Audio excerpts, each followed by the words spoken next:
Thank you for watching our video. Please give us a big like, subscribe to our channel for new videos every day with amazing cars. Leave us your opinion in the comment section on the video.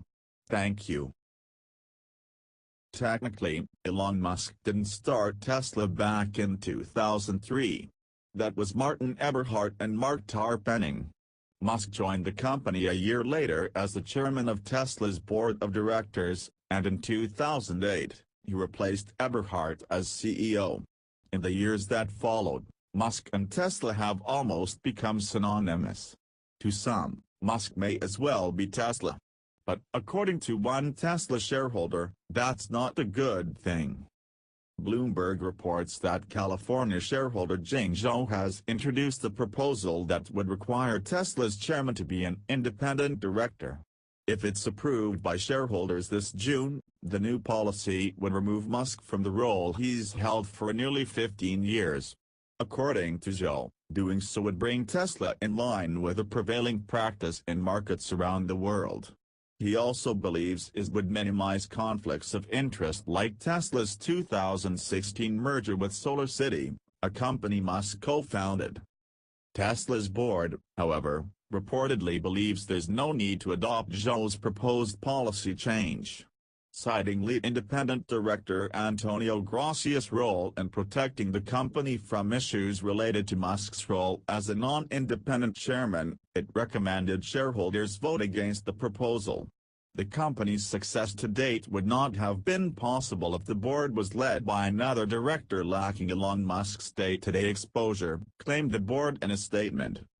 With the board's support, Musk likely has bigger issues to focus on than retaining his position as chairman. Reuters reports that continued Model 3 production delays have left Tesla short on cash. So in addition to solving production problems, Musk will reportedly have to keep a close eye on spending. According to Morgan Stanley analyst Adam Jonas, Tesla may not need to raise funds, but many investors expect that the company will very much want to.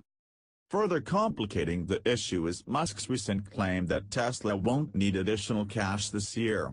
If he can't get Model 3 production back on track, Musk's statement could put Tesla in a difficult situation. A company can't run without cash, but a capital raise would likely erode investors' trust. And as Cowen & Co. analyst Jeffrey Osborne wrote last month, the company's financial predictions may be losing credibility within the financial community.